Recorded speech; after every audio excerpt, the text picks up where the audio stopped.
So on the one hand, Stephen A., he's sitting there going, oh, I regret it. And then came I was listening for it, but I regret it, but it's his fault. I threw out the same challenge to our other receiver taken in the second round receiver who's going to be really good. And he thanked me for it. Why didn't AB? You'd have to ask him. It's the same thing when he does that all shucks thing in front of the reporters right there. Do I regret it? Ben is the one with the weekly radio spot, not AB. Ben is the one putting out the quotes that AB's responding to. And by the way, Antonio Brown deleted the tweet. He thought better of it.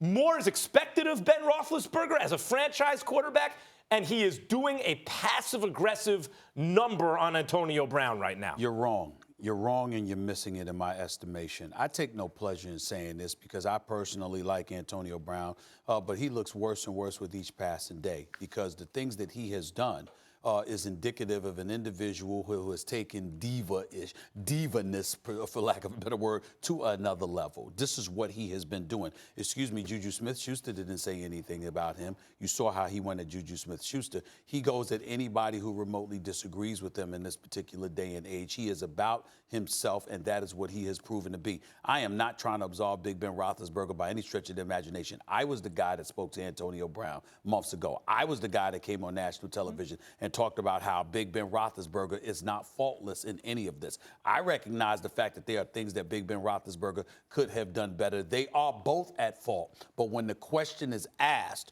who's looking worse? Think about the quote that Antonio Brown put out there.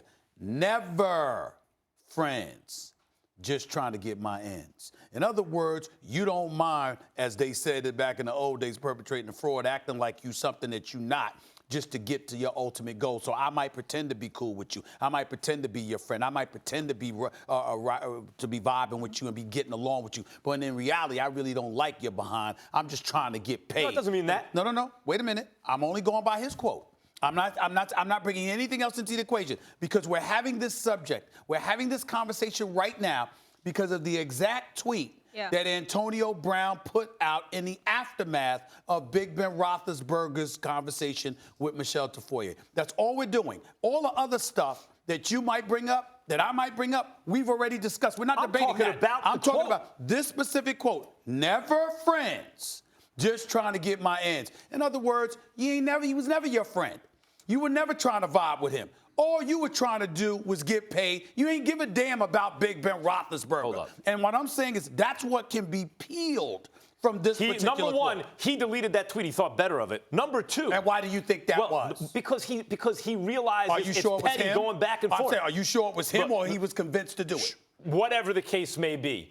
There's a difference between friends and friendly. You can go to work and have colleagues and be friendly with them, but your definition of friendship might be different. So he wants to get along with his quarterback, of course. By the way, Antonio Brown in the past has been critical of teammates who left and talked about their quarterback. He's talking about that's how you work. You need to get along with the quarterback. Let me give you a little context, because research did some digging. 2014, AB tweeting this in response to Twitter question, who's your best friend on the Steelers? AB responded, Big Ben. 2016, posted 4 pics, National Best Friends Day, a hymn with Big Ben. That flies in the face of what I said. However, so I don't know who we're supporting with that. Because still, you want to get along with your quarterback. He throws you the ball. How do you work that unless there's some chemistry? See. What you're talking to me about, you're talking about what it could be interpreted as. Fair. I'm telling you what I believe. And I'm saying to you that when the man says, if somebody that I was teammates with, that I worked with for 6 years, that ultimately we parted on suspect terms, that we've been a back and forth in such and such a way over the last few months, comes out after I go on national television and interview. And I say, I wish you nothing but the best. I'm sorry it didn't work out. And he sits there and his response to that is, never friends. I'm just about my ends. What that's saying to me is, man, I was never feeling you. I never liked you. You never meant a damn thing to me. You were just a quarterback and I needed you to throw me the damn football so I could get my numbers and get paid. That's how I'm going to interpret that. I'm not saying that what you're saying is wrong. I'm quite sure it can be deduced in that fashion by some people. I'm telling you what I believe. And what I believe, listening to that damn quote, is that he basically said, Ben Roethlisberger, I never really liked you, you know what? I just said what I needed to say so you could continue to throw me the football. I could get these numbers. I could get paid, and I could be gone. I never liked you. That's human nature, too. You got hurt feelings, especially if you were actually once friends. Well, you might say something like that. Look at me. I got paid. I was just using you. Never friends. The point is, the way you characterize Ben Roethlisberger's interview is not right.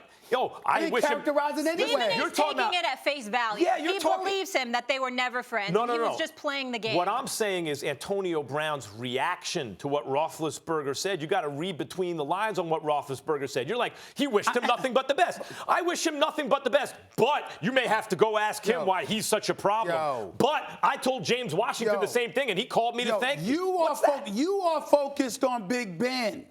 I am focused on Antonio Brown. I'm not interpreting Big Ben's interview anyway because their recent history is what it is. I don't give a damn what Ben Roethlisberger said to Michelle Tafoya. We're asking this question about who looks worse, and I respect your position. I'm not saying that you're wrong for taking your angle. I'm saying understand my focus. Don't think about what I'm saying about Antonio Brown and think it's emanating from, Ben Roethlisberger's interview with Michelle Tafoya. I am saying when you say the quote, never friends. When a brother says that, never friends, whoa, okay, so it's like that. You really didn't give a damn about me at all. You really didn't care about me at all. We weren't really cool at all. What you were trying to do, I was trying to get paid. I needed you to facilitate that by throwing me the damn football, so I kissed your butt a little bit more than I wanted to. I took pictures, us hugging one another. I didn't give a damn about you. I was just trying to get paid. First of all, I don't think that's a black or white thing. I think anyone who says that, you can interpret it that way. You said when a brother said. Then why the hell ain't you? Why ain't you interpreting it that way then? Thanks for watching ESPN on YouTube. For more sports highlights and analysis, be sure to download the ESPN app. And for live streaming sports and premium content, subscribe to ESPN+.